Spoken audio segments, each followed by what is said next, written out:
So ಇವತ್ತು ನಮಗೆ ಒಂದು ಪೇಷಂಟ್ ಬಂದಿದ್ರು. 8 ಇಯರ್ಸ್ ಆಗಿದೆ ಮದುವೆ ಆಗಿ. ಏಜಸ್ಸು 26 ಮತ್ತು 33 ಇತ್ತು.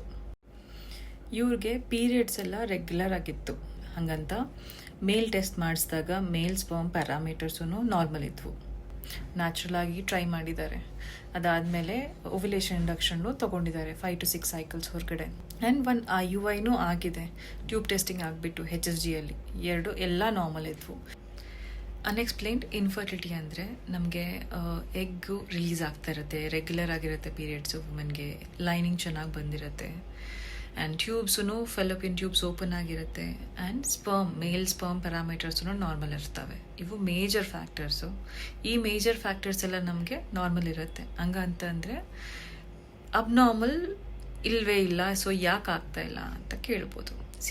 ಮೇಜರಾಗಿ ಇವು ನೋಡ್ತಾ ಇದ್ದೀವಿ, ಬಟ್ ಇನ್ನೂ ಸೂಕ್ಷ್ಮವಾಗಿರೋವು ಫ್ಯಾಕ್ಟರ್ಸ್ ಇರ್ತವೆ. ಅದರಲ್ಲಿ ಏನಾರ ಪ್ರಾಬ್ಲಮ್ ಆಗ್ತಾ ಇದ್ರೆ, ಇವಾಗ ಟ್ಯೂಬ್ ಓಪನ್ ಇರುತ್ತೆ, ಬಟ್ ಅದರಲ್ಲಿ ನಮಗೆ ಏನಾರ ಡ್ಯಾಮೇಜ್ ಆಗಿದ್ರೆ ಆ ಸೆಲ್ಸಲ್ಲಿ ಹೆಲ್ಪ್ ಮಾಡಲ್ಲ. ಅಂದರೆ ಎಗ್ಗು ಸ್ಪರ್ಮ್ ಮೀಟ್ ಮಾಡೋದಕ್ಕೆ, ಇಲ್ಲ ನಮಗೆ ಸ್ಪರ್ಮು ಎಗ್ ಒಳಗಡೆ ಬಿಡ್ತಾ ಇರಲ್ಲ.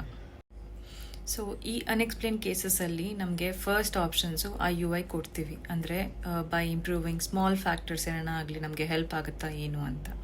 ಓಕೆ, ನಮ್ಗೆ IUI ಮಾಡಿದ್ದೀವಿ, ಒಂದು 2 ಸೈಕಲ್ಸ್ ಆಗಲಿ 3 ಸೈಕಲ್ಸ್ ಆಗಲಿ, ಹೆಲ್ಪ್ ಆಗಿಲ್ಲ. ಸೊ ಈ ಟೈಮಲ್ಲಿ ನಾವೇನು ಮಾಡಬೇಕು? I think the next step is IVF.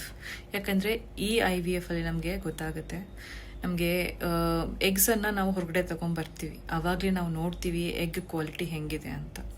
Next sperm ಜೊತೆ ಇಂಜೆಕ್ಟ್ ಮಾಡಿದ್ಮೇಲೆ ನಮಗೆ ಫರ್ಟಿಲೈಸೇಷನ್ ಆಗ್ತಾ ಇದೆಯಾ, ಇಲ್ಲಾಂದರೆ ಎಂಬ್ರಿಯೋ ಫಾರ್ಮೇಷನ್ ಆಗ್ತಾ ಇದೆಯಾ ಅನ್ನೋದು ಆಲ್ಮೋಸ್ಟ್ ಗೊತ್ತಾಗುತ್ತೆ ಇದರಲ್ಲೇ. ಸೊ ಇಲ್ಲಿನ ಫ್ಯಾಕ್ಟರ್ಸನ್ನು ಗೊತ್ತಾಗುತ್ತೆ. ಆ್ಯಂಡ್ ಒನ್ಸ್ ಎಂಬ್ರಿಯೋ ಫಾರ್ಮ್ ಆದಾಗ ನಮ್ಗೆ ಆಲ್ಮೋಸ್ಟ್ 50% ಚಾನ್ಸಸ್ ಅನ್ನೋದು ಇರುತ್ತೆ. If it is a good quality embryo, it can go up to 60 to 70% maximum.